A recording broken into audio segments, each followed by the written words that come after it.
അസ്സലാമു അലൈക്കും വറഹ്മത്തുള്ളാഹി വബറകാതുഹു. ബിസ്മില്ലാഹി അൽഹംദുലില്ലാഹി വസ്സലാത്തു വസ്സലാമു അലാ അഷ്റഫി റസൂലില്ലാഹി വഅലാ ആലിഹി വഅസ്ഹാബിഹി വഅത്ബാഇഹി വമൻ സലക മസ്ലകഹു വദഅ ബിദഅവതിഹി ഇലാ യൗമിദ്ദീൻ. അമ്മാ ബഅദ് ഫൗസികും വഇയ്യായ അവ്വലൻ ബിത്തഖ്വല്ലാഹ്.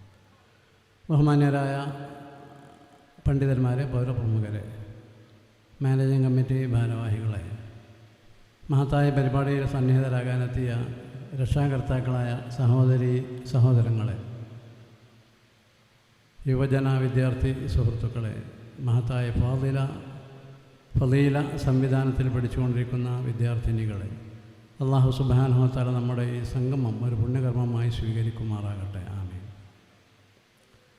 വനിതകളുടെ വിദ്യാഭ്യാസം എന്നത് നമ്മുടെ നാട്ടിലെ ഒരു പ്രത്യേക രീതിയിൽ ചർവണം ചെയ്യപ്പെടും. അല്ലാഹു സുബ്ഹാനഹു വ തആല ആണുങ്ങൾക്കും പെണ്ണുങ്ങൾക്കും ഒക്കെ അറിവ് വേണം, പഠിക്കണം, പഠിപ്പിക്കണമെന്നാണ് ഉദ്ദേശിച്ചിട്ടുള്ളത്, പഠിപ്പിച്ചിട്ടുള്ളത്. മനുഷ്യൻ എന്ന് പറഞ്ഞാൽ ആണും പെണ്ണും ഉൾക്കൊള്ളുന്നൊരു വാക്കാണ്. ഒരിടത്ത് അല്ലാഹു തആല ഖുർആനിൽ പറയുന്നത് അർ-റഹ്മാനു അല്ലമൽ ഖുർആൻ ഖലഖൽ ഇൻസാന അല്ലമഹുൽ ബയാൻ. ഉദ്ദിഷ്ട ആശയങ്ങൾ പ്രതിപാദിക്കാനുള്ള ശേഷി, സിദ്ധി, കഴിവ് അല്ലാഹു മനുഷ്യന്, സ്ത്രീയും പുരുഷനും ഉൾക്കൊള്ളുന്ന സമൂഹത്തിന് നൽകി എന്നാണ് അതിൻ്റെ അർത്ഥം. സൂറത്തുർ റഹ്മാൻ്റെ ആദ്യത്തെ വചനങ്ങളാണ് റഹ്മാനു അല്ലമൽ ഖുർആൻ ഖലഖൽ ഇൻസാന അല്ലമഹുൽ ബയാൻ. അല്ലമൽ ഖുർആൻ എന്ന് പറഞ്ഞാൽ ആണിനും പെണ്ണിനും ഖുർആൻ പഠിപ്പിച്ചു. അല്ലമഹുൽ ബയാൻ എന്ന് പറഞ്ഞാൽ ആണിനും പെണ്ണിനും പ്രതിപാദന ശേഷി അള്ളാഹു കൈമാറി, അല്ലെങ്കിൽ കനിഞ്ഞേകി. ബയാൻ എന്ന് പറഞ്ഞ കാര്യങ്ങളൊക്കെ വിശദീകരിക്കും. നല്ല പ്രസംഗകളായ സഹാബി വനിതകളുണ്ടായിരുന്നു, ആയിഷ ബീവി ഉൾപ്പെടെ. ധാരാളം ഉദാഹരണങ്ങൾ അതിനുണ്ട്. മാത്രമല്ല 14-15 നൂറ്റാണ്ട് മുൻപ് സ്ത്രീകളോട് വിദ്യ കരസ്ഥമാക്കാനായി സ്പഷ്ടമായി കൽപ്പിച്ച മതം ഖുർആനാണ്, അല്ലെങ്കിൽ ഇസ്ലാമാണ്. സൂറത്തുൽ അഹ്സാബിൽ അല്ലാഹു പറയുന്നു വദ്കുർന മാ യുത്ലാ ഫീ ബുയൂതികുന്ന മിൻ ആയാതില്ലാഹി വൽ ഹിക്മ. നിങ്ങളുടെ ഗൃഹങ്ങളിൽ പാരായണം ചെയ്യപ്പെടുന്ന ഖുർആനും ആ ഖുർആനിലെ വ്യാഖ്യാനമായുള്ള ഹദീസുകളും നിങ്ങൾ പഠിക്കണം, മനസ്സിലാക്കണം, മനനം ചെയ്യണം, അന്വേഷിക്കണം, ഉൾക്കൊള്ളണം എന്നാണ്. വദ്കുർന മാ യുത്ലാ ഫീ ബുയൂതികുന്ന മിൻ ആയാതില്ലാഹി വൽ ഹിക്മ. സ്ത്രീ വിദ്യാഭ്യാസത്തെ സംബന്ധിച്ചിടത്തോളം ഏറ്റവും അഭിമാനകരവും ഏറ്റവും പ്രസക്തവും ഏറ്റവും ശ്രദ്ധേയവുമായ ഒരു പരാമർശമാണ്. അതുകൊണ്ടാണ് ഇന്ന് ഫളീല വിദ്യാർത്ഥിനികൾ വാങ്ങിയ സർട്ടിഫിക്കറ്റിൽ അൽഹംദുലില്ലാഹിൽ ഖാഇൽ വദ്കുർന മാ യുത്ലാ ഫീ ബുയൂതികുന്ന മിൻ ആയാതില്ലാഹി വൽ ഹിക്മ എന്നാണ് അവിടെ സർട്ടിഫിക്കറ്റിൻ്റെ വചനങ്ങൾ തുടങ്ങുന്നത്. ഇനി 14-15 ഇസ്ലാമിൻ്റെ നൂറ്റാണ്ടുകൾ പരിശോധിച്ച് നോക്കിയാലോ ധാരാളം പണ്ഡിത പ്രതിഭകളുണ്ടായിരുന്നു ഇസ്ലാമിക ചരിത്രത്തിൽ. വിശദീകരിക്കാൻ ഇവിടെ സമയമില്ല. ഖുർആൻ മനഃപ്പാഠമാക്കിയ വനിതകളുണ്ടായിരുന്നു.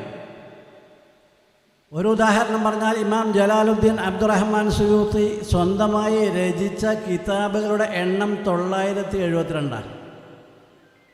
ഇമാം സുയൂത്തി വായിച്ച കിതാബുകളുടെ എണ്ണമല്ല, സ്വന്തം കൈകൊണ്ട് എഴുതിയുണ്ടാക്കിയ കിതാബുകളുടെ എണ്ണം. അതിൽ 15, 20, 25, 30, 35, 40 വരെ വാള്യങ്ങളുള്ള ഒറ്റ ഗ്രന്ഥങ്ങളുണ്ട്. ഒരു ഗ്രന്ഥം 40 വാള്യം. ജമ്മുൽ ജവാമിയ ഉദാഹരണം. ഈ ഇമാം ജലാലുദ്ദീൻ അബ്ദുറഹ്മാൻ സുയൂത്തിക്ക് വനിതകളായ 13 ഗുരുനാഥമാരുണ്ടായിരുന്നു എന്നാണ് മഹാനവറുകളുടെ ആത്മചരിത്രത്തിലുള്ള. അത്തഹദ്ദുസ് ബിനിഅമത്തില്ലാഹ് എന്ന ഒരു കിതാബുണ്ട് അദ്ദേഹത്തിന്. അതിൽ അദ്ദേഹം ഈ കാര്യം വിശദീകരിച്ചിട്ടുണ്ട്. 13 ഗുരുനാഥമാർ, സ്ത്രീകളായ പണ്ഡിത വിദുഷികൾ തൻ്റെ ഗുരുവര്യന്മാരുടെ ശ്രേണിയിൽ വരുന്നു എന്ന് മഹാനവറുകൾ സ്വയം വിശദീകരിക്കും. നമ്മുടെ നാട്ടിലുമുണ്ടായിരുന്നു പണ്ഡിത വനിതകൾ. നമ്മുടെ നാട്ടിലൊരു സങ്കര സംസ്കാരമാണ്. മുസ്ലിമും ഹിന്ദുവും ക്രിസ്ത്യാനിയും ജൂതനും ബുദ്ധനും ജൈനനും കൺഫ്യൂഷ്യനും ഒക്കെ ജീവിക്കുന്ന ഒരവസ്ഥയാകുമ്പോൾ കൺഫ്യൂഷൻ ഉണ്ടാകും. എന്താണ് ചെയ്യേണ്ടത്, എന്താ പഠിക്കേണ്ടത്, എങ്ങനെയാണ് ജീവിതം മുന്നോട്ട് കൊണ്ടുപോകേണ്ടത്, പൊതുസമൂഹത്തിൽ എങ്ങനെയാണ് ജീവിതത്തിൻ്റെ കർമ്മങ്ങൾ ആചരിക്കേണ്ടത്, ഇതിലൊക്കെ കുറേ കൺഫ്യൂഷനുകൾ. അത് ഇസ്ലാമിക വിജ്ഞാനത്തിൻ്റെ അഭാവം കൊണ്ട്. പണ്ഡിതന്മാരത് മനസ്സിലാക്കിക്കൊണ്ട് തന്നെ കഴിഞ്ഞു പോയ നൂറ്റാണ്ടുകളിൽ തന്നെ കേരളത്തിൽ തന്നെ ധാരാളം പണ്ഡിത വനിതകൾ ഉണ്ടായിരുന്നു. 1991 ദാറുൽ ഹുദയുടെ സമീപത്തുള്ള Fathima Zahra Islamic women's college ഉദ്ഘാടനം ചെയ്യപ്പെട്ടു. അതിൻ്റെ കമ്മിറ്റിയിൽ സമസ്ത കേരള ജമിയത്തുൽ ഉലമായുടെ ജനറൽ സെക്രട്ടറി ആയിരുന്ന ഷെയ്ഖുന ചെറുശ്ശേരി സൈനുദ്ദീൻ മുസ്ലിയാർ ഉണ്ടായിരുന്നു. ഉസ്താദുമായി മുഷാവറ ചെയ്ത് കൂടിയാലോചന നടത്തിയിട്ടാണ് ഫാത്തിമ സഹ്റ കോളേജിൻ്റെ മുഴുവൻ കാര്യങ്ങളും അന്ന് മുതലേ നടന്നുകൊണ്ടിരുന്നത്. ഇന്നും അവിടെ പെൺകുട്ടികൾക്ക് ഉയർന്ന വിദ്യാഭ്യാസം, ഇസ്ലാമിക വിദ്യാഭ്യാസവും ഭൗതിക വിദ്യാഭ്യാസവും ഉൾപ്പെടെ ഡിഗ്രി വരെയുള്ള വിദ്യാഭ്യാസം നൽകിക്കൊണ്ടിരിക്കും.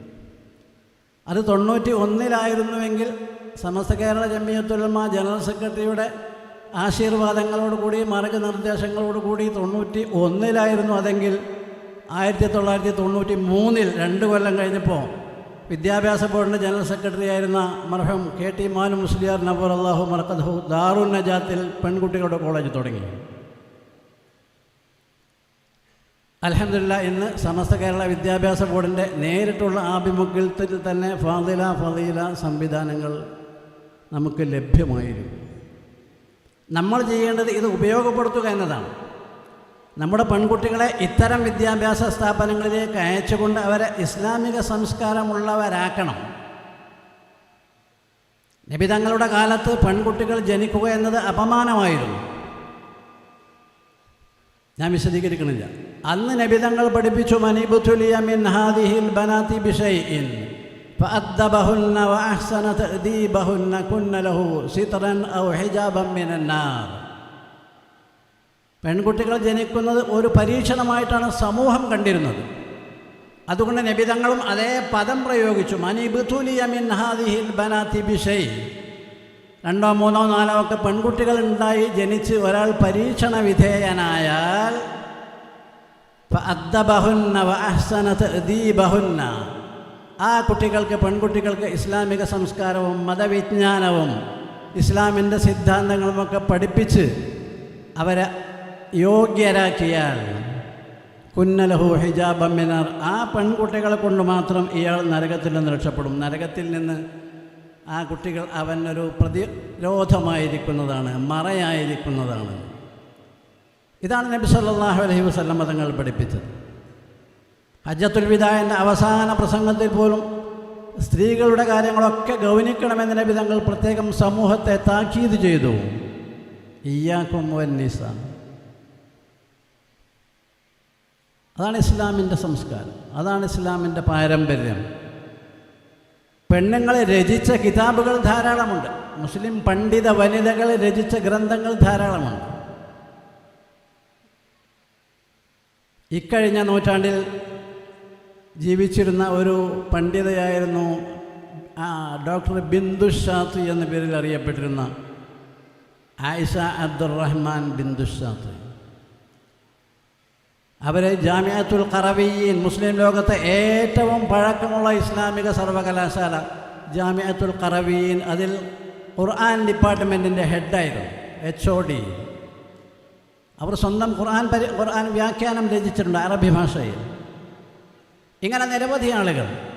ഞാൻ പറയുന്നത് ഇസ്ലാമിലെ സ്ത്രീകളുടെ പദവി എന്താണ് എന്ന് നാം പഠിക്കുകയും നമ്മുടെ മക്കളെ, പെൺമക്കളെ ആ രീതിയിൽ സവിശേഷമായി പ്രത്യേകമായി വളർത്തിക്കൊണ്ടുവരികയും വേണം. ധാരാളം മഹോന്നതന്മാരായ സ്വഹാബി സമൂഹം ഉണ്ടായിരുന്ന കാലത്ത് ലോകാവസാനം വരെ വരാൻ പോകുന്ന മനുഷ്യ സമൂഹത്തിന് മാതൃകയായി 2 വനിതകളെയാണ് ഖുർആൻ ഉയർത്തിക്കാട്ടിയത്. വദറബല്ലാഹു മസലൻ ലില്ലദീന ആമനൂ ഇംറഅത ഫിർഔൻ വമർയം ഇബ്നത ഇമ്രാൻ. ഫിർഔൻ്റെ സഹധർമ്മിണി ആസിയ ബീവി, മറിയം ബീവി അലൈഹിസ്സലാം, ഈ 2 പേര്. ആണുങ്ങളുടെ ധാരാളം സ്വർഗം കൊണ്ട് സന്തോഷമറിയിക്കപ്പെട്ട് 10 സഹാബികൾ അവിടെ ഉണ്ട് അന്ന്. 4 ഖലീഫമാർ അന്ന് ആ സമൂഹത്തിലുണ്ട്.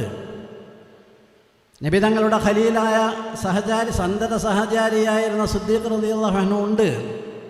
ഇങ്ങനെയുള്ള ആളുകളൊക്കെ ഉണ്ടായപ്പോഴും 2 വനിതകളെ ലോകാവസാനം വരെ പാരായണം ചെയ്യപ്പെടുന്ന വിധത്തിൽ ആ മഹദികളെ നിങ്ങൾ മാതൃകാ വനിതകളാക്കണമെന്ന് പഠിപ്പിച്ച ഗ്രന്ഥമാണ് നമ്മുടെ ഗ്രന്ഥം, നമ്മുടെ കിതാബ്.